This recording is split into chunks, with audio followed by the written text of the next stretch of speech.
Please remain standing po. Okay? Gusto ko rin kumanta ata okay?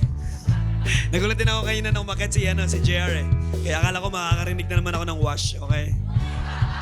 Alright, so tumatak na sa memory ko yung wash ni JR, alright? But I'm so excited to be here. Who among you are excited?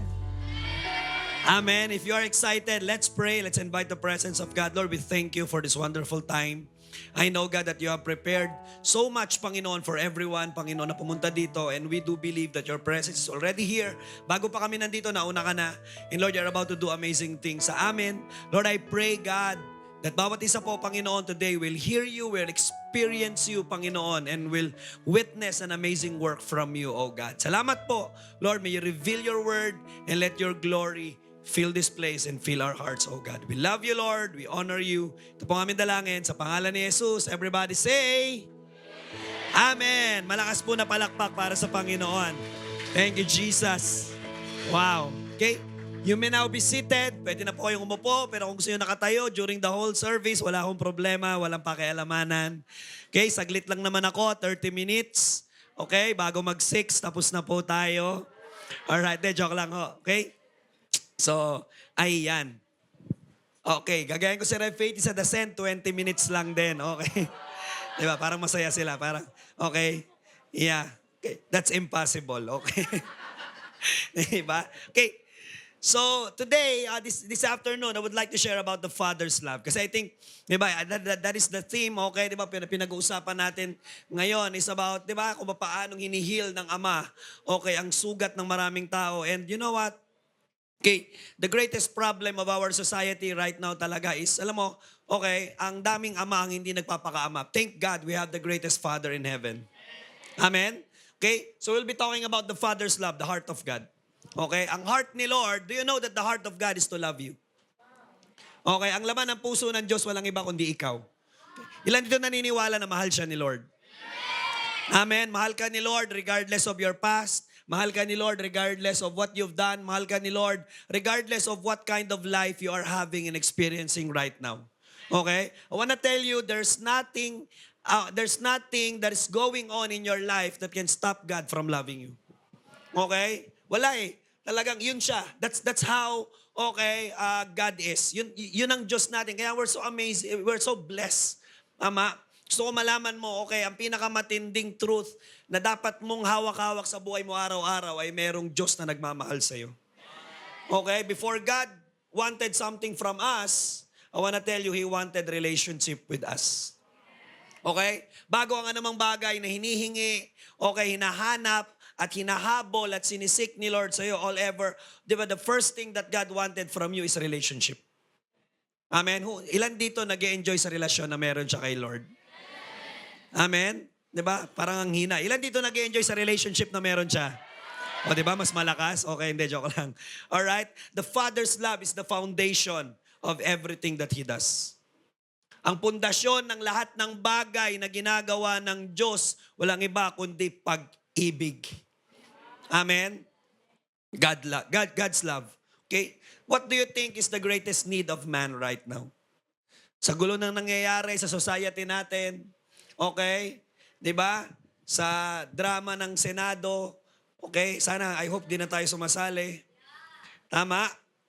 Madrama na sila, so wag na natin dagdagan. What do you think is the greatest need of man? Okay. Well, some people may answer, ay, kailangan po natin ng kapayapaan, masyadong magulo ang mundo. Okay? Some people may say, hindi, kailangan, ang greatest need ng tao ay tagumpay. Okay? Titigil ang kaguluhan kapag lahat ng tao ay naging successful na. Okay. Some people may say, provision. Ang kailangan ko ngayon, well, depende. Kasi ngayon talaga sa situation ko, ang need ko ngayon ay provision. Maybe others healing, maybe others purpose. But I want to tell you, beneath all this need, or beneath all these needs, there's one deeper need that every one of us is searching and seeking. Regardless kung ikaw ay mayaman, mahirap, regardless kung anong status mo, o kaya kung anong pinagdadaanan mo, the greatest need of man is to know, okay, that we are loved. Okay? Ang pinakamatinding need ng tao, okay, 'di ba? Ay walang iba kundi pag-ibig. The greatest need of man is to be loved. Sino bang tao ang ayaw na minamahal siya? Tama? Okay? Hello, are you there? Okay, ang pinakamatindi at pinakainahanap, kaya ang daming tao, totoo lang, they will exchange everything for love. Tama? Ang daming tao nga, iniiwan nila ang lahat ng bagay. You and me against the world. Tama? Kayang iwan ng lahat, kayang talikuran ng lahat. Kayang isuko ang lahat. They can even surrender their future. Bakit? Kasi nakaramdam ng pagmamahal. Kaya nga pag tininan mo ang Bible, sabi ni Lord, John 3:16, "For God so loved the world." Okay, the greatest thing that God ever gave to the world is His love. Ang pinakamatindi at pinakamataas na regalo na binigay ng Diyos sa mundo, walang iba kundi ang kanyang pagmamahal. In a form of Jesus Christ. Tama? Kaya nga po, I wanna tell you, Life Giver Manila, ang bubuo at kukompleto sa iyo ay totoong pag-ibig. Tama? Ang bumubuo, okay, at kumukompleto sa tao, people will never be complete even if your bank account ay parang alam mo nag-uumapaw na, sana all. Okay? Sana all, di ba? Kagaya ni JR, di ba, na may iPhone 16, fully paid. Okay? With plan. Alright? Di ba? Sana all. Okay? Hello? Kahit pa mapuno ang bahay nyo ng mga gadgets, kahit pa mapuno ang bahay mo ng, alam mo yon, sangkaterbang kotse, iba-ibang model. Okay? You know what? Ang daming tao, puno ng napakaraming bagay ang buhay nila and yet still their life is empty. Why? Because ang bubuo at kukompleto sa tao ay love. Okay? Kaya nga at the same time, on the contrary, ang sisira din sa tao ay maling pag-ibig. Nabubuo ang tao, okay, sa tamang pag-ibig, alright, at nasisira din ang tao sa maling pag-ibig. Tama? Okay? Kaya nga mag-ingat ka mabuti. 1 Timothy chapter 6 verse 10, sabi ni Lord, "For the love of money is the root of all kinds of evil." Alright, God so loved the world. Okay, ito yung foundation, di ba, ng pag-ibig ni Lord. Okay, at dahil dito umayos ang mundo, pero sinasabi ng Timothy, okay, pag nagmahal ng mali ang tao, dito na magkakaroon ng sangkaterbang ugat ng kasamaan sa buhay niya. Tama? Okay, Peter denied Jesus 3 times, but the genuine love of Jesus for him, because of the genuine love of Jesus for him, he bounced back, he recovered.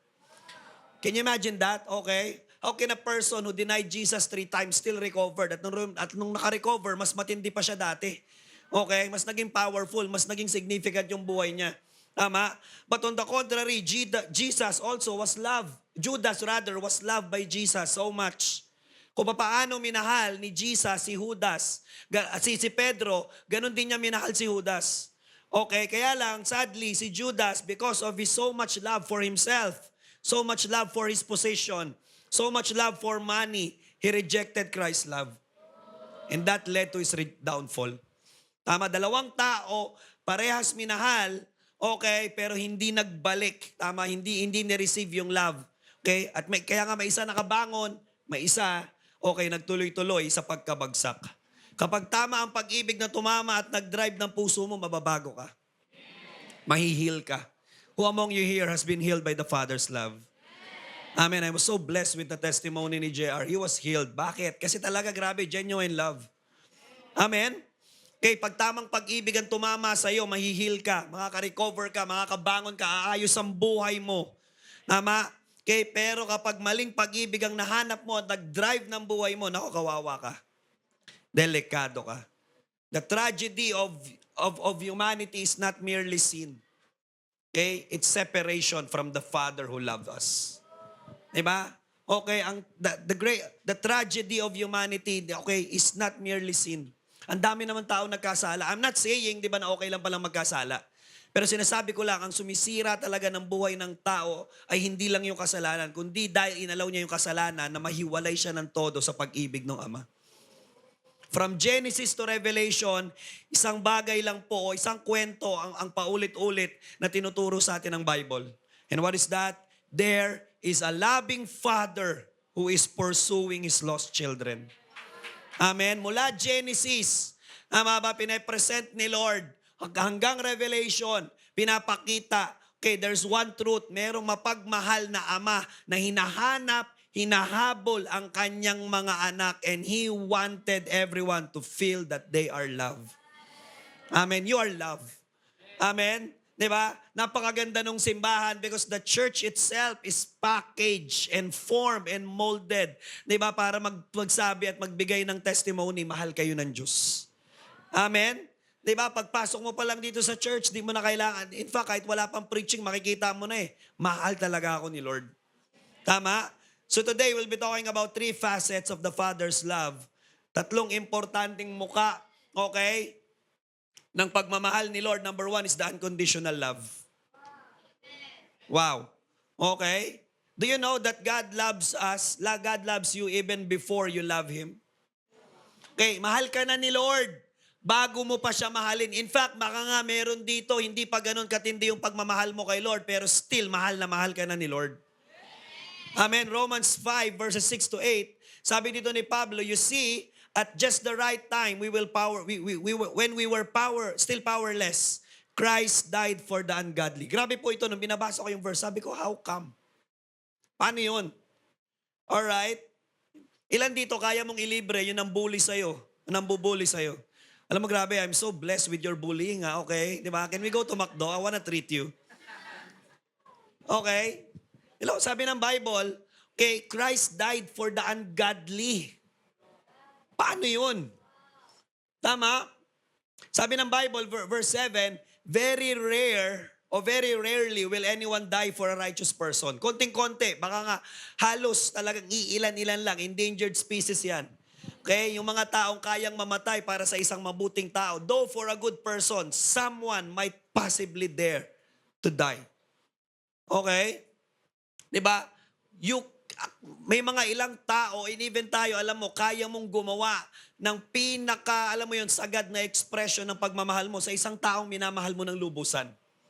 Tama? Okay, when you love someone, okay, you can do everything. Alright, even up to the point na kaya nga, possible, kaya mong ibigay yung buhay mo para sa kanila. Okay, but nobody would die for someone that you hate. Ama, hindi mo sasaluhin ng bala, okay, natatama sana doon sa kapitbahay mo, nakaaway mo. Wala, hindi kayo sumagot kasi wala kayong kaaway na kapitbahay. Born again kayong lahat. Amen? Sa Life Giver Manila, mababait lahat sila okay? Amen? And praise God for that. Tama? Okay, you will never ever do good, tama, to the point, hindi mo kailanman, di ba, ibibigay ang buhay mo para sa isang tao na hindi naman gumawa ng mabuti para sa iyo. Pero sabi ng Bible, verse 8, but God demonstrates His own love for us in this. Grabe, this is how God demonstrated. Amen? His love for us. Alright? While we were still sinners, Christ died for us. Amen? Grabe yun. Okay? Hindi ko siya ma-imagine. Paano nangyari yun? Alright? And yet still, ganun kasi siya magmahal while we were still sinners. Di ba, hindi naman namatay si Jesus Christ sa atin nung panahon na nag-e-encounter ka na mamamatay na ako para sa Kanya. Bakit? Nag-e-encounter na siya nagla-life retreat na siya Tama? Hello? Hindi ka naman minahal ni Lord at tinanggap niyang buong buo. Okay, upon your baptism, upon nag-decide ka, Lord, sige, susuko ko na yung buong buhay ko sa'yo. Even before gumawa ka ng mabuti, even before mag-isip ka ng mabuti, even before hindi ka pa nga nag-iisip gumawa ng mabuti, at ang sabi ng Bible, kasalukuyan ka pa ngang nagpapakalublob sa kasalanan mo, mahal ka na ng Diyos. Grabe, while we were still sinners, Christ died for us. Amen. We are what we are depending on how the people around us treat us. 'Di ba? Pag mabuti ang isang tao sa iyo, mabuti ka din. Tama? Pero pag masama ang isang tao sa iyo, Christian tayo Okay, syempre hindi tayo sasagot. Okay? Tama? Christian tayo, born again tayo Okay? Hello? Pero the truth is, all right, let's be honest here. Well, at some point siguro kaya natin, pero hindi habang panahon, hindi sa lahat ng tao, hindi sa lahat, di ba? May mga pagkakataon, may mga taong masama sa'yo na kaya mong palampasin, pero nasagad tayo Tama ba? Okay? Hello? Mabait ka sa mga co-workers mo na mabait sa'yo, pero masungit ka sa mga ka-workmate mo na, yun, alam mo na yan. Alright, submissive tayo sa boss natin na mabait, pogi at maganda, at nililibre ka, okay? Pero kapag ang boss mo ay toxic, hello? Tama? Okay? Hello? We are what we are. Okay? Depending on how people treat us. Pero iba si Lord. Di ba? Isn't it amazing? Di ba? Paano? Sinanong ko nga to sa church. Sabi ko, what do you think will happen to us kung yung ugali ni Lord ay kaparehas ng ugali mo? Sabi ko, thank you Lord, hindi kita kaugali. Kasi kung kaugali kita, Lord, ako, pambihira, ang gulo ng mundo. Tama? Hello? Madali tayong mapikon, madali tayong mabad trip, madali tayong mag-cancel ng tao. Tama? Pero God's love is not like that. Hello? Iba si Lord. Why? Because yung love niya can die for the ungodly. Yung love niya kasi ay hindi naghahanap at namimili. Di ba? At hindi nanghihingi ng kondisyon. Right? Sige, tatanggapin na kita. Basta mag-life retreat ka muna. Pero siguraduhin mo, pag nag-life retreat ka, dapat magtutuloy ka din sa VLC. O tapos after na, tapusin mo yung SOD mo. Okay? Kasi kung hindi, ay wala na. Okay, hanggang doon lang tayo, titigil na ako. Wala eh, di ba? Ilan dito nung tinanggap mo si Lord, nagkaroon ka ng impression, kinausap ka ni Lord, ito yung terms ng pagiging born again mo. Okay? Mananatili kang born again. 1, kapag ginawa mo to. Okay? Kapag consistent ka umattend ng church. 2, kapag hindi ka nag-fail sa devotion mo. 3, kapag nagbibigay ka ng tithes mo. 4, kapag hindi ka sumasagot sa pastor mo. Tama? Hello, wala namang ganon. God loves us unconditionally. Amen? The Father's love is so much great, okay, and so much greater and so much higher than our standard of loving. Diba? Thank God. Buti na lang. Okay, kaya nga, sabi din ng 1 John 4:9-10, this is how God showed His love among us. Sa ganitong paraan daw. Kanina, demonstration. Ito naman. Okay, same thing. This is how God showed His love among us. He sent His one and only Son into the world that we might live through Him. This is love. Okay? Not that we love God, but that He loved us and sent His Son as an atoning sacrifice for our sins. God's love for us is not based on our performance. Okay, buti na lang walang KPI si Lord. Di ba? Paano kaya kung may KPI si Lord? Ilan kaya dito, tingin mo, di ba makakapasa ka? Di ba? Pambi. Okay. Hello? Buti na lang yung love ni Lord. Okay, it's not based on our performance, not based on even on our goodness, not based on our faithfulness, not based on our achievements, not based on our passion. Kasi kung hindi, nako, sasablay tayong lahat. Tama? Even before we have the good things about us that we have right now, bago ka pa maging kung sino ka ngayon, bago ka pa magkaroon ng passion, di ba? Okay, bago ka pa magkaroon ng ganyang level of worship sa buhay mo, bago pa ang lahat ng yan, I wanna tell you, the Father already loved you. Amen? Hindi nagantay si Lord na mabago ka, bago ka niya minahal. Minahal ka ni Lord, kaya nagbago ka. Amen? Hello? Ilan dito nag-agree sa akin na kaya ka nagstay, kaya ka nagtuloy. Bakit? Kaya ka nabago. Bakit? Kasi minahal ka. Diba? You felt the genuine love of God. Even if you fail, even if you continuously fail, even if you are not consistent, even if, diba, you're not faithful, still, grabe pa rin si Lord. Di mo nararamdaman, never in your entire life, that na pinaramdam sa'yo ni Lord na hindi ka kamahal-mahal. Amen? Hello? Okay. At kahit pa nung panahon na ikaw ay nando ka sa pinaka-worst status ng buhay mo. Okay? In fact, lahat nga tayo dito, totoo lang, na-encounter natin si Lord sa pinakamalalang status ng buhay natin. Tama? We met God in the darkest moment of our lives. Tama? God does not love us because we are valuable. We are valuable because God loves us. Amen? Diba? Hindi ka minahal ni Lord. Okay? Diba? Dahil mahalaga ka. Diba? What's valuable in us? Wala naman talaga eh. Okay? But what made us really valuable, it's because God loves us. Mahal ka ni Lord. Tama? Okay, I have here a picture. Okay, I don't know kung alam niyo po ito, but ayan, di ba? It's the picture of a prodigal son. Can you imagine a father whose child falls into addiction? Falls into rebellion? Di ba? May anak ka, di ba na, alam mo yun? Okay, na sobrang bait, buhay ka pa kinukuha na yung mana mo. Tama? Kung ikaw yon, di ba? Kailan ba kinukuha ang mana? Tama? So kumaga parang nung kinuha na nung anak yung mana sa tatay, parang sinasabi na lang niya, wala na akong pakialam kasi kahit na anong mangyari sa'yo eh. Mas ang importante lang makuha ko kung ano yung meron ka. Bigay mo na sa akin. Ba't aantayin pa kitang mamatay? Parehas din naman yun, mamamatay ka rin naman. Di ba? Bigay mo na sa akin ngayon.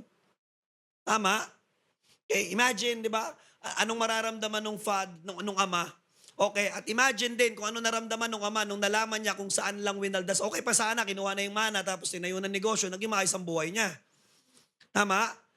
Okay? Pero paano kung ikaw yung tatay at nalaman mo na yung anak mo na kinuha na yung mana mo, tapos nilustay pa yon at inubos pa yon, tapos nawala pa lahat, tapos yung anak mo ay, alam mo yon, napariwara pa ng todo.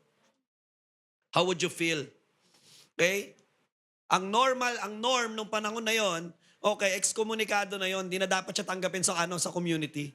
Di na dapat siyang i-restore, di na dapat siyang kilalaning ama. Alright? But you know what? The father may not approve of the behavior of his son, but he never stopped loving his child. Okay, at yun ang kwento ng prodigal son. Okay, hindi ibig sabihin na okay lang sa kanya kung anong ginawa ng anak niya. Of course, ayaw niya nung ginawa ng anak niya. Pero still, kahit ganun ang ginawa ng anak niya, hindi pa rin siya tumigil mahalin yung anak niya. Bakit? Anak pa din niya yun. Tama? At nung bumalik yung ama, kaya yung anak, at humingi ng tawad, di ba? At di ba, ang nasa isip ng anak, babalik ako at hindi na ako anak. Alam niya kasi, yung culture nila, pag bumalik ka ng unang panahon at nagrebelde ka, hindi ka na babalik bilang anak, babalik ka bilang servant. Pero niyakap siya nung tatay at sinabi, anak pa din kita. Wow. That's the representation of the Father's love to us. The Son changed, the circumstances changed, but the Father's love never changed. Hindi nagbabago ang pag-ibig ni Lord sa iyo. Amen? Kaya nga if there are someone here that you think that you're doubting God's love, okay, nagda-doubt ka kasi, kumbaga, daming panahon ko na na-fail si Lord. I mess up. Okay? Hindi ako faithful. Okay, but I wanna tell you, okay, mahal ka pa rin ni Lord. There has never been a day when God loved you more. And there will never be a day when God loves you less. Di yan darating. Okay? Because as far as God is concerned, mahal ka niya. Amen? Minahal ka niya nung panahon na worst yung buhay mo at mahal ka pa rin niya ngayon even if you're failing. Okay? That's how God loves you and me. Okay? Number 2, okay, na facet of God's love is this, inseparable love. Grabe. Grabe magmahal si Lord. Okay, una, minahal ka niya nang walang kondisyon. Pangalawa, okay, ang pag-ibig ng Diyos ay hindi nang iiwan. Tingnan mo yung katabi mo, pandilatan mo. Sabi mo, hindi nang iiwan. Okay, yung nag-swimming pero sila-sila lang. Okay.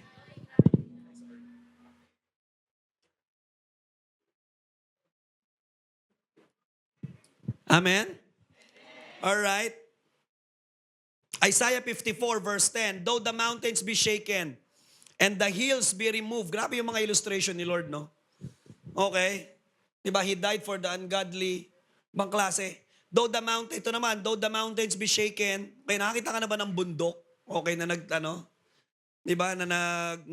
Nayayanig na uga. Okay, or ano ba yan tawag dyan? Nakakita ka na ba ng bundok na parang nagtitiktok? Okay. Tama. Though the hills be removed, yet my unfailing love for you will not be shaken. Grabe. Okay? Nor my covenant of peace be removed, says the Lord, who has compassion on you. Nothing can separate us from the love of God. Okay, if you ever think, okay, na may bagay na magpapahiwalay sa'yo sa pag-ibig ni Lord, mali ka. Okay? In fact, Isaiah 54, okay, was given originally to the nation of Israel, particularly sa mga Jewish exiles. Yung mga exiled, okay, na nakaranas okay, ng judgment ni Lord o parusa ni Lord okay, nung panahon ng Babylonian captivity. Of course, may parusa si Lord sa kasalanan ng tao. Hindi naman ibig sabihin neto na pwede mo nang gawin ang lahat ng bagay na gusto mong gawin sa buhay mo. Okay? Kasi naman, okay, we are accountable for every action that we are doing. Hindi ibig sabihin na unconditional yung love ni Lord, inseparable yung love, ay okay ka nang magkasala. No, the Lord doesn't approve of our sinful nature. Amen? The Lord doesn't approve of our sinful behavior. But I wanna tell you, hindi titigil mahalin si Lord kahit hindi titigil na mahalin si Lord sa kabila ng kasalanan natin. Pero hindi ibig sabihin na hindi kanya didisiplinahin kasi even yung discipline ni Lord ay part ng kanyang pag-ibig.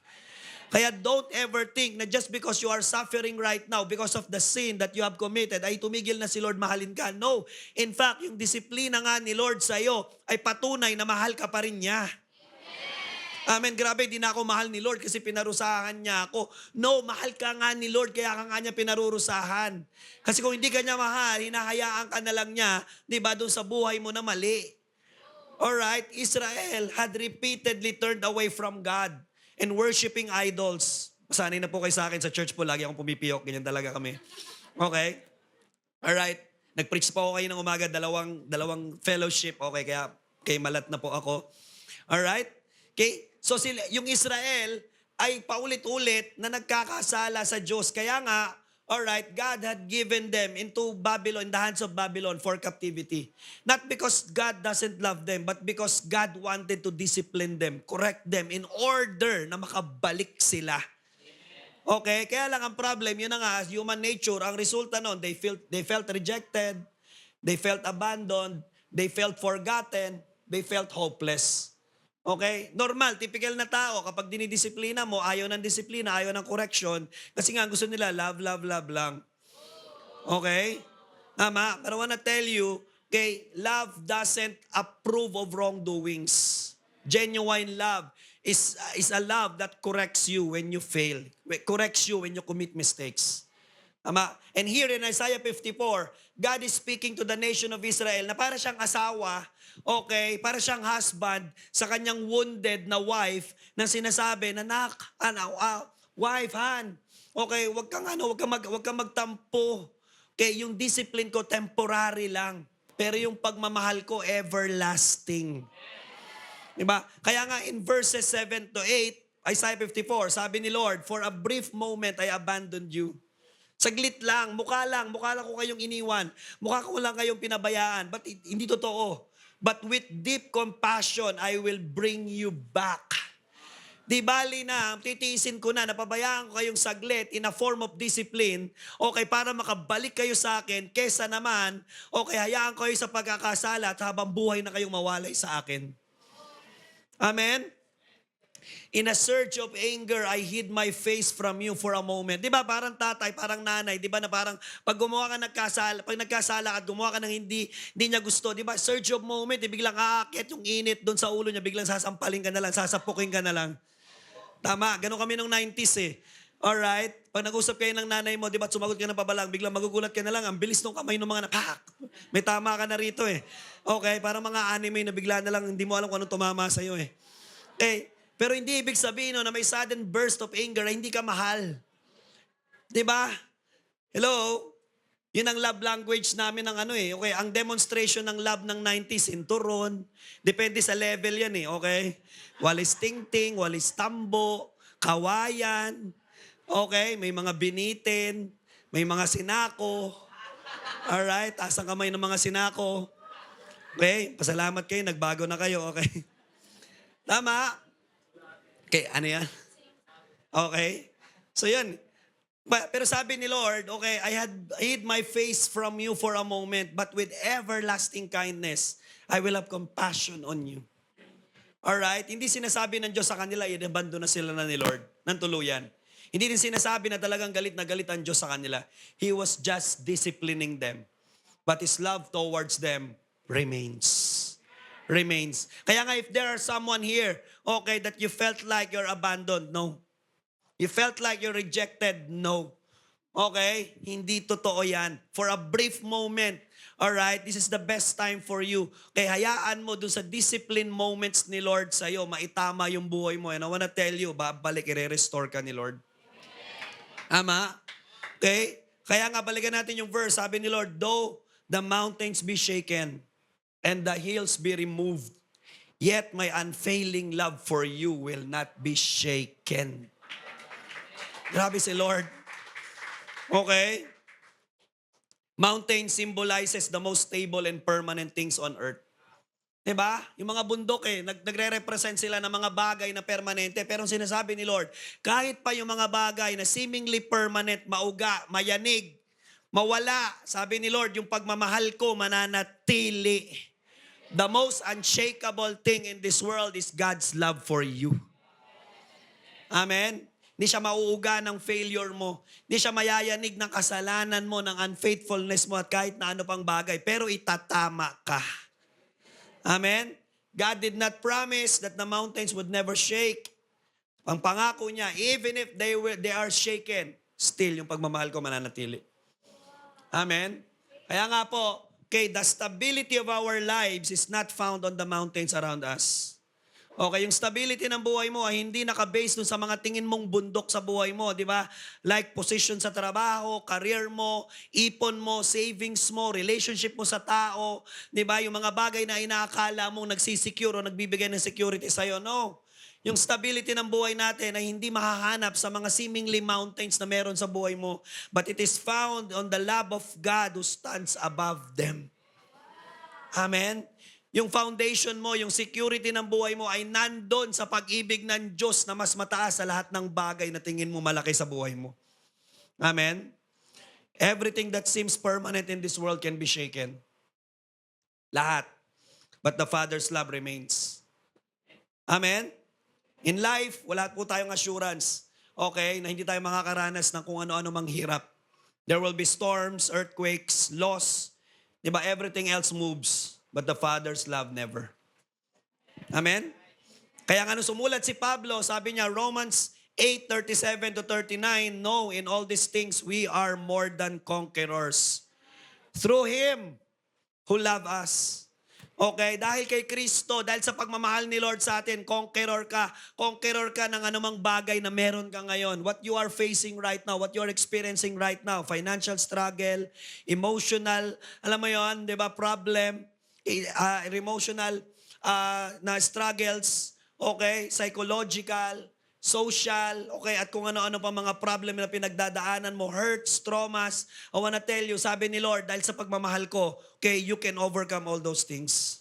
For I am convinced, alright, alam mo, isa sa mga malalaman mo, okay, na yung growth and maturity mo is really, alam mo yon, tumitibay kapag dumating ka dun sa point nang sinasabi dito ni Paul in verse 38, for I am convinced, kapag dumating ka sa point ng spirituality mo, ng understanding mo, at ng faith mo, hindi, convinced na ako that neither death nor life, neither angels nor demons, nor the present, nor the future, nor any powers, neither height nor depth, nor anything else in all creation will be able to separate us from the love of God that is in Christ Jesus our Lord.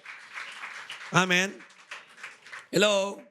You do not allow. Kaya nga you do not allow anything. Why? You do not allow anything to stop you and to block you from, you do not allow anything to separate you from the love of God. Why? Because si Lord, sabi niya, nak, okay, sa relationship natin, walang bagay na makakapagpahiwalay sa akin sa'yo. Okay? Kahit papigilan ng demonyo ako, hindi ako titigil na mahalin ka. Kahit pa ipamukha sa akin ni Satan lahat at hukayin niya ang nakaraan mo at ibigay sa akin lahat ng kung ano nagawa mo. Sabi ni Lord, nak, hindi ako titigil mahalin ka. And same thing with us. Diba? Dapat ganun din tayo. Even if ano bang mangyari, even if everything falls, even if everything changes, you do not allow yourself to be separated to God. Amen? Life will shake us, but God's love remains unshaken. You may lose many things in life, but if you belong to Christ, you will never lose the love of God. Amen? Okay? Yung mga bagay na meron tayo, lahat yan, okay, ay subject to para mawala. Lahat yan subject na, alam mo yon, masira, okay, mabulok, mag-fade, makalimutan. Okay? Pero one thing ang hindi mawawala sa atin, our greatest possession is the love of God. Ama? Amen? Ano number 1 natin? Excuse me. Unconditional love, sorry. Number 2, inseparable love. And last, number 3, sacrificial love. Wow, grabe. Grabe yung love ni Lord. Okay? Yung unconditional lang, sobra-sobra na. Dinagdagan pa ng inseparable. Pangatlo, binagdagan pa ng sacrificial. Alam mo, hindi ko maintindihan, what's in us? What's in you?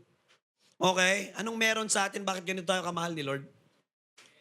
Tama?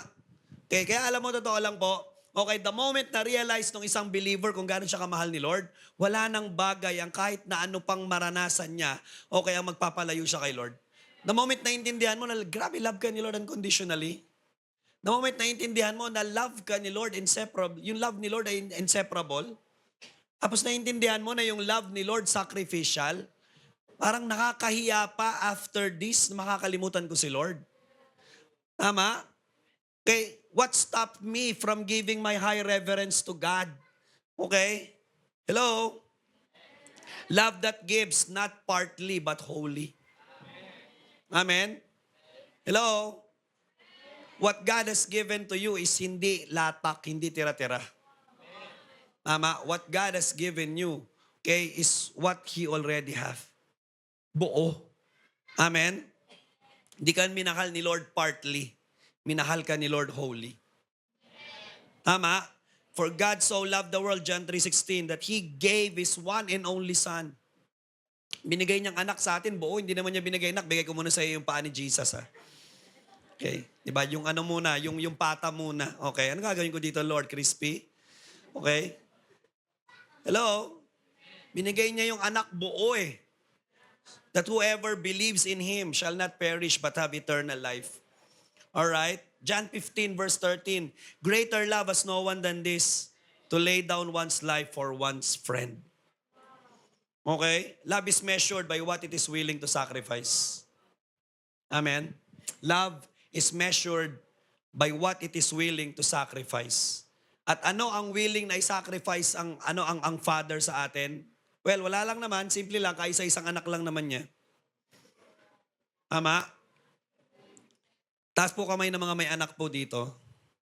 Okay, yung may anak na lang tinanong ko. Kasi pag tinanong ko, taas ang kamay lang lahat ng magulang, tataasan kayo ng kamay, okay? Hindi naintindihan ng iba. Paliwanag mo muna, okay? Alright? Yan, naintindihan niya na ngayon. Di ba? Ilan dito, willing kang gawing pambayad ng utang ng kapitbahay mo yung anak mo? Opo, sa tigas ng ulo nito, sa inyo na. Okay, kunin nyo na. Okay. Tama? Hello? Amen? Pero hindi ka papayag. Bakit? Anak ko to eh. Nobody would give his son or daughter, 'di ba, para maging pambayad ng buhay ng iba. But can you imagine how God loved us so much that He is willing, more than willing, to give the life of His one and only Son? Amen? The Father did not merely say He loves us. Hindi niya sinabi, pinatunayan niya. Pinakita niya, dinemonstrate niya. Kaya nga sabi ng Romans 5:8, this is how God demonstrated His love for us in this. Diba? On the contrary, tayo naman, what is your demonstration of God's love? How do you demonstrate? Because si Lord actually tapos na siya eh. Sabi ko nga po sa church namin, at may mga tao, totoo lang po, okay, nung namatay si Jesus sa cross, that's the ultimate expression and demonstration of God's love for us. And even if hindi nasagutin ni Lord lahat ng prayers natin, still, sapat na yung ginawa ni Jesus para mahalin natin siya. Amen? That's the ultimate demonstration. The Father sent His Son into a broken world to rescue humanity from sin and death. Can you imagine?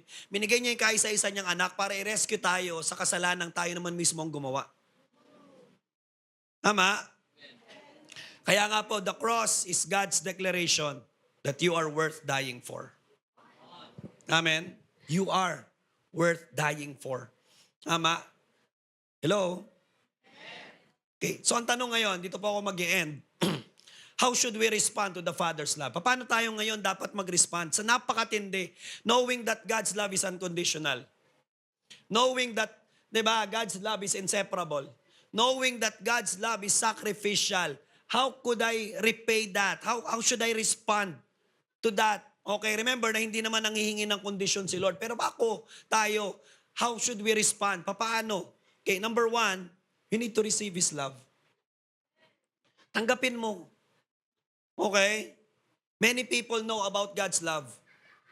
But the problem is, ang dami alam lang nila pero hindi naman nila naranasan kasi ayaw naman nilang tanggapin. Okay, no. Okay, you receive it. You believe. Hindi, mahal. Ang hirap paniwalaan na sa kabila ng lahat ng bagay na nagawa ko, mahal ako ni Lord. Yes. Okay, don't ever doubt God's love. Amen? Don't ever doubt God's love. Receive it. Tanggalin mo lahat ng duda mo, tanggalin mo lahat ng agam-agam mo, tanggalin mo lahat ng speculations mo, tanggalin mo lahat, okay, ng kung anumang mga bagay, sapot ng pag-aalangan sa isipan mo. Receive, hindi, mahal talaga pala ako ni Lord. Receive it. John 1:12, yet to all who did receive Him, to those who believe in His name, He gave the right to become children of God. Amen? The most powerful thing that God has given us is the right. Okay, what if bigyan ka ng right, karapatan na maging anak ka ng celebrity na gusto mong maging magulang o maging, alam mo yun? Okay? I don't know, di ko na alam kasi hindi na po ako nanonood ng TV ngayon at okay? Bible na lang talaga binabasa ko okay? Diba? Wala na, hindi na ako nagsa-social media diba? Christian, okay? Tama? Hello? Okay, what if you will be given, diba, the right, okay, to become, alam mo, anak ni Manny Pacquiao. Wow. Wala nang mga away sa'yo. Kapag susuntokin sila ni Pacquiao. Okay? You know what? Many people are trying to earn what God is already offering. You don't earn God's love. Bakit? Binigay niya na He loved us so much. He died for us. Diba? You don't need to try to prove that you are worthy because you are already worthy as far as God is concerned. Hindi mo kailangan gumawa ng mga kahit, hindi, ayusin ko muna sarili ko. Hindi mo kailangan ayusin ang sarili. I'm not saying na huwag mo itama ang buhay mo. Pero ang sinasabi ko lang, di ba, wala ka nang kailangan gawin para patunayan ang sarili mo kay Lord. Amen? Because He already loved you. You just receive His love. Manampalataya ka. Okay? For God so loved the world that whoever believes, maniwala ka, tanggapin mo si Lord. Okay, know that you belong in the house, in the kingdom of God. Nung pumunta si Lord dito, okay, pinakita niya sa lahat ng tao, di ba, ang kausap niya sinners, ang kausap niya tax collectors, ang kausap niya mga drunkards. Bakit? Left behind sila ng society. Kasi yung religion ng panahon na yon, ang sinasabi lang, righteous lang ang pasok sa kaharian ni Lord. Sabi niya, no, hindi. Everyone belongs in the kingdom of God. You belong in the kingdom of God. Amen? Accept it. Alright? You don't work for the Father's love. You just receive it. Tanggapin mo. Okay, yung isang anak, okay, a child does not earn his father's surname. Bakit? He receives it. Automatically, yung pag-anak ka, okay, kasama noon, kabuntot na noon, dala mo na yung pangalan ng tatay mo. Tama, and you never work to gain, di ba, the name of your father. Kailangan ko pagtrabahuan para makuha ko, ma-adapt ko yung pangalan ng tatay ko. No, automatically, dala-dala mo na yung pangalan ng tatay mo sa kapanganakan mo. Tama? A child does not earn his father's affection. He receive it. Likewise, we do not earn God's love. We receive it. Amen. Kasi walang kondisyon. Amen. The Father's love is not a reward for good people. It is God's gift for all people, especially for the lost. Amen. Okay, if there is someone here that you think you don't deserve the love of God because of your sexual identity, sexual issues, diba? Because of the past that you have done, or even if the present sin that you are committing, I want to tell you, walang anumang bagay, diba, na meron ka na makakapigil at magsasabi na hindi ka deserving ng pagmamahal ni Lord. You are loved. Amen. God died for the ungodly. Amen. That includes you. Wow, palakpakan po natin si Lord.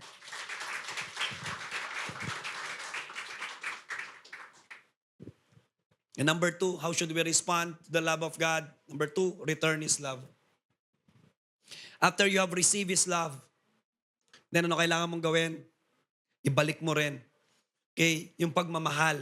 Okay, the love, we may never, alam mo yon, hindi natin kayang tapatan yung unconditional love, but as high, okay?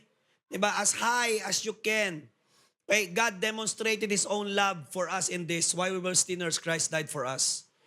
God already demonstrated His love for us. How about you? Okay, ano naman ang demonstration mo? Okay, diba? Paano mo i-demonstrate yung pagmamahal mo kay Lord? If you can demonstrate, kung ang demonstration mo ng love for God is service, then you serve excellently. Diba? Kung ang demonstration mo ng love kay Lord ay worship, then you worship extravagantly. Kung ang demonstration mo ng love kay Lord is giving, then you give generously. Amen? Kung ang demonstration mo ng love kay Lord is through discipleship, then you pour out your whole life and your whole heart in discipleship. Return God's love. 1 John 4:9, we love because He first loved us. Ama? Okay, nagmamahal ka kasi una kang minahal ni Lord. Okay? So the proper response to love. Okay, ilan dito pag minahal ka, ang response mo hate? Tama? Di ba pag may nag-chat sa I love you, sabi I hate you. Okay? Hindi mo sinusuklian ng galit ang pagmamahal. Tama? Okay? You answer love with love as well. You don't answer God's love. Okay, with sinful nature. Kaya nga sinasabi dito, mahal ka ni Lord dun sa worst mo. And because of that, let God's love transform your sinful nature. Ngayon na naintindihan mo na mahal ka ni Lord, don't stay in that kind of love, a kind of life. Huwag ka na magstay. Ba't ka pa mananatili sa makasalanang pamumuhay kung naiintindihan mo naman na mahal ka ni Lord at yung pagmamahal ni Lord ay inaaya ka at iniimbitahan ka sa isang buhay na maganda. Buhay na kaaya-aya. Why stay in the darkness if God is offering a new life for you? Amen? Okay? Hello? The proper response is to love. Not out of obligation. Not out of religion. Not out of guilt. Okay, but out of love. Pure love. Okay? Don't serve God because you're afraid of Him. Serve God because you love Him. Amen? Di natatakot ako kay Lord. Baka dalhin niya ako sa impyerno. Amen? Okay? Hindi ka minahal ni Lord para lang matakot sa Kanya. Minahal ka ni Lord para mahalin mo din siya. Amen? Hello? If your motivation of serving God is fear, then one day tatalikod ka uli. Ama. But if your motivation in serving God is love, kahit anong mangyari, di ka mawawala. Amen? Okay? Kaya nga ang tanong ni Jesus kay Peter after niyang mabuhay muli. Alright? In John chapter 21, okay, ang tanong ni Lord sa kanya, Peter, do you love me more than this? Pedro, mahal mo ba ako higit sa mga bagay na to? Sumagot si Peter, yes Lord, you know that I love you. Nasagot ni Lord, feed my lambs. Jesus asked Peter, okay, di ba? 3 beses siyang tinanong ni Lord, Peter, do you love me? Opo Lord, alam mong mahal kita. Then take care of my sheep. And 3 beses tinanong uli siya ni Lord, Peter, mahal mo ba ako? Nasaktan na si Lord. Okay, kasi 3 beses siyang tinatanong, Lord, pinagdududahan mo ba yung pagmamahal ko? Hindi, bakit? Ba't mo ako tinatanong 3 beses? 3 beses mo akong dininay, ganti-ganti lang tayo, okay? Alangan namang ikaw lang, di ba? Quits na tayo, okay, di ba? So okay na, di ba? Hindi, joke lang, walang ganun. Amen? Tinanong siya ni Lord, 3rd time, do you love me? Yes, Lord, I love you. Then, di ba, feed my lambs. Alagaan mo. Okay, kumbaga, sinasabi ni Lord, this is how you are to respond to the love na meron ako sa'yo. Lagaan mo rin yung mga taong mahal ko. Okay? Di ba? Amen? Christianity is not about serving a God you fear. It is about loving a Father who first loved you. Amen? Di ba? This is Christianity. Alright? Hindi to tungkol. Alright? Hindi tayo nagsiserve sa isang boss na kaya kang tanggalin. Okay? Hindi tayo nagsiserve. Di ba? Wala tayo sa isang kumpanya. Wala tayo sa isang organization. Tayo ay nasa kaharian na naghahari sa atin ay mapagmahal na Diyos. Di ba? Na walang ginawa kundi mahalin tayo. Kaya nga dapat mahalin din natin siya in return. And last, number 3, reflect His love. Reflect. Okay, the love that you have received is the same love that you need to pass into others. Amen? We are to receive the love of God. We are to return the love of God. And we are to reflect God's love. Alright, what you have received, pass it on to others. Sabi ni Lord, love one another as I have loved you. So you must love one another. The Father's love was never meant to stop with us. Yung pagmamahal ni Lord ay dapat hindi humihinto at nakukulong sa'yo. After you have received the love of God, okay, don't just, alam mo yun, contain it in your heart. Huwag mo lang kulungin.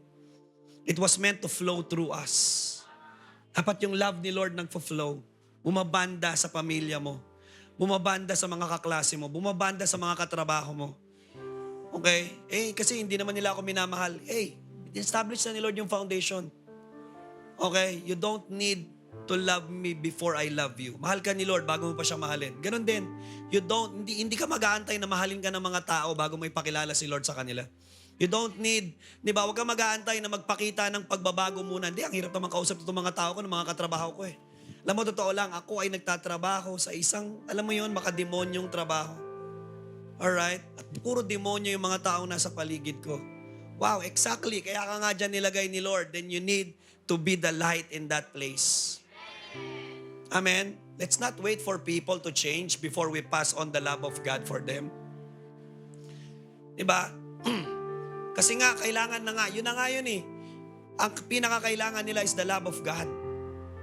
Amen?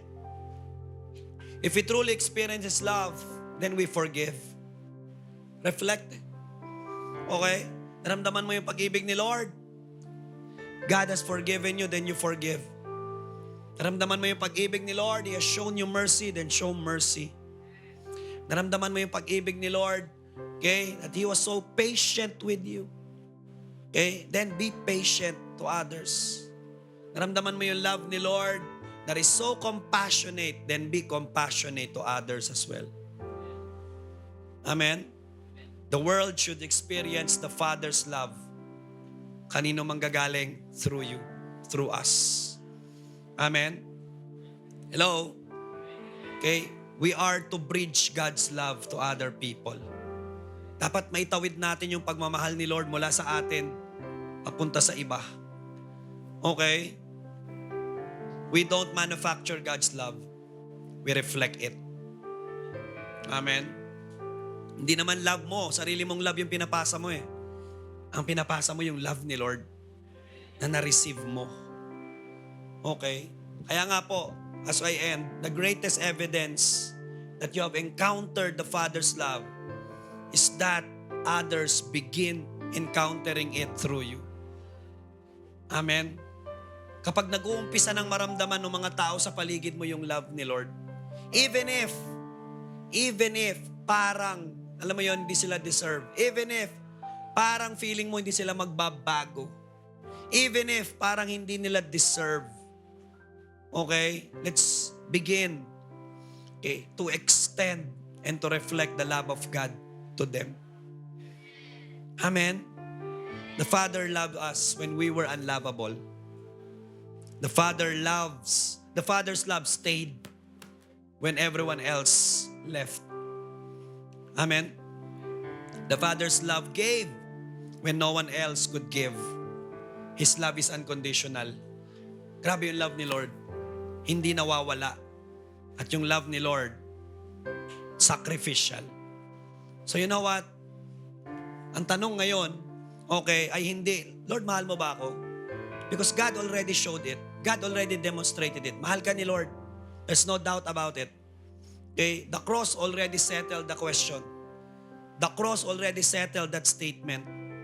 Okay? The real question is this: how will I now respond to a love this great? Ano ako magre-respond sa ganito katindi, ganito kataas, ganito katinding pagmamahal na na-receive ko? You know what? Ano po kahanap ni Lord?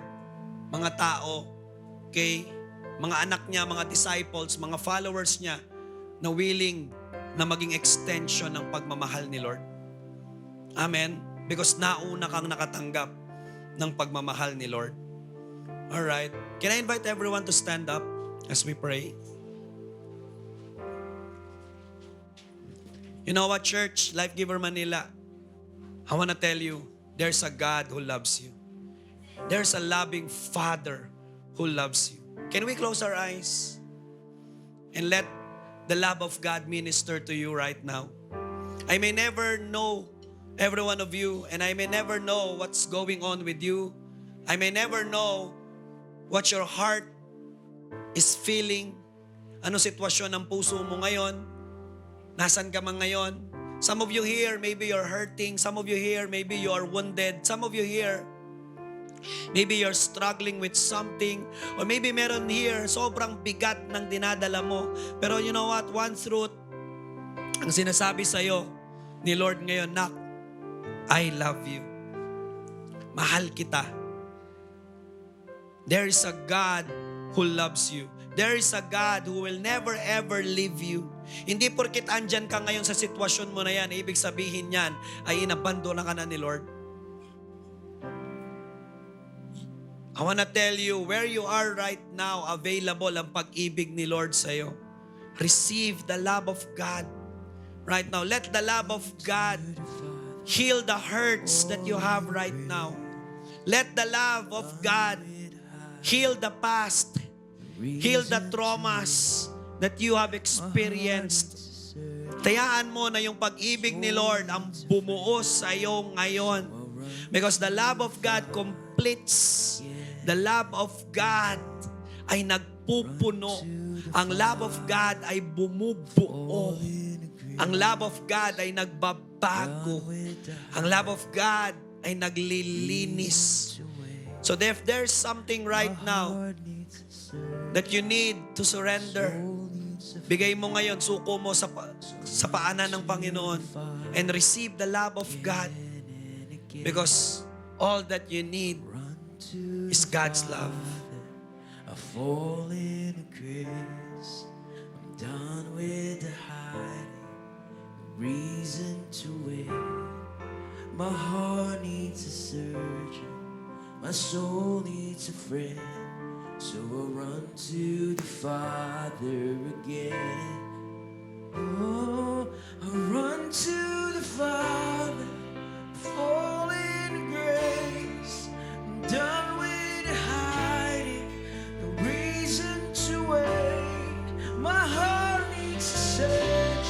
Let the love of God fill the gap in your heart right now. Let the love of God be the answer to the greatest sadness that your heart is feeling right now.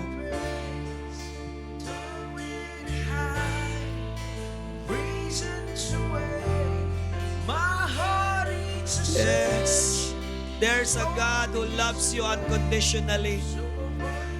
There is a God that will never stop loving you. There is a God that gives sacrificially for you. Let that transform your life. Let that heal you. Let that truth give you strength.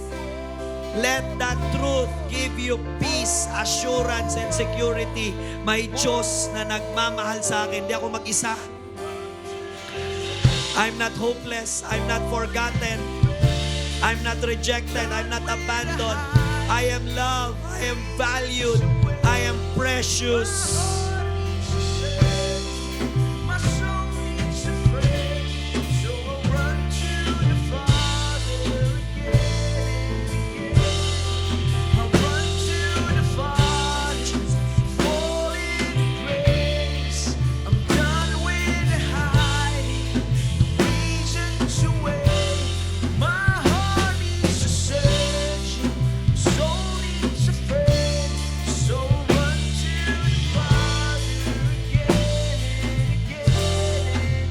And after God assuring you that you are loved, then this is the time for you to commit yourself to God, to live a life na nagre-reflect yung pagmamahal ng Diyos sa iyo.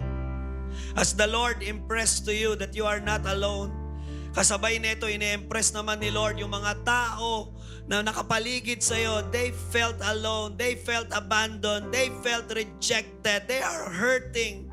And you know what? Sinasabi lang ni Lord sa iyo ngayon, the same love that you have received, pass it on to them. Pass it on to them. Hayaan mo ang pag-ibig ni Lord na tumama sa iyo ay tumama din sa kanila. Bridge the love of God towards them.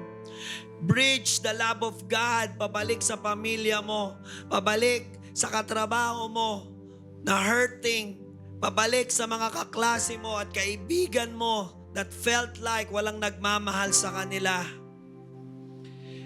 Be the extension of God's hands. Be the extension. Be the bridge na magpaparamdam at mag-aabot at tutulong sa kanila para maramdaman din ang puso ng Ama. Oh, thank you, Lord.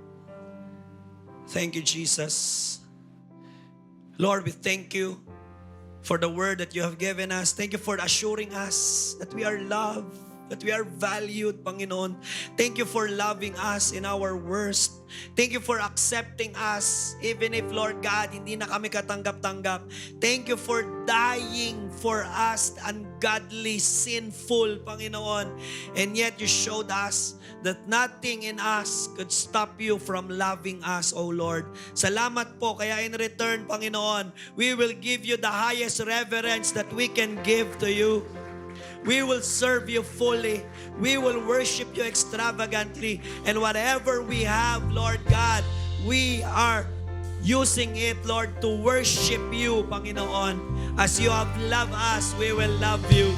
And as you have loved us, we will love others as well, oh God. Ayaw namin that this great love ay sa amin lang. Ayaw namin na itong love na ito was so great, so amazing, na binago kami, na pinagaling kami. Lord, ay kami lang ang makatanggap. We wanted everyone to receive the same love that we have received. So I pray that everyone, every soul na naririto, even yung mga nasa online, will be a bridge, will be a channel, will be an extension of God's love to others. Maraming tao felt alone, felt rejected, felt hopeless, felt abandoned, will know and experience the love of God because of you. Thank you, Jesus. Thank you, Lord. Thank you, Father.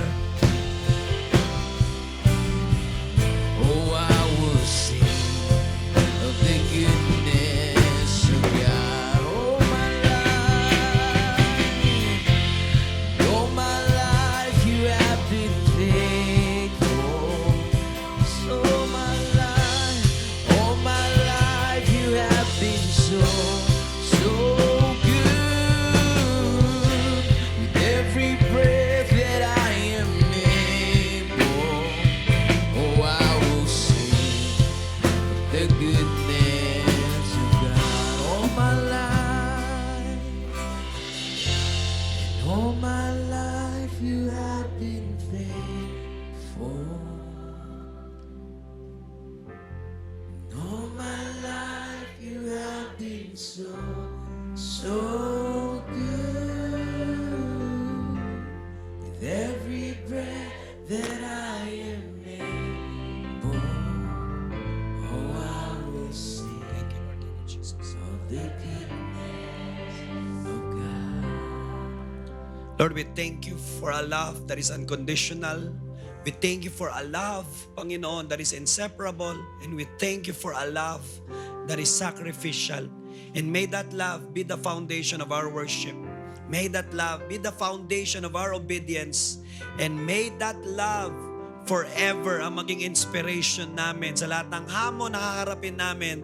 And we will never, ever doubt your love for us. But we will always trust, depend, and rely on the love that you have for us. We love you so much. We praise you, Lord. Ito pong aming dalangin sa pangalan ni Jesus. Amen. Amen. God bless you. Thank you so much po.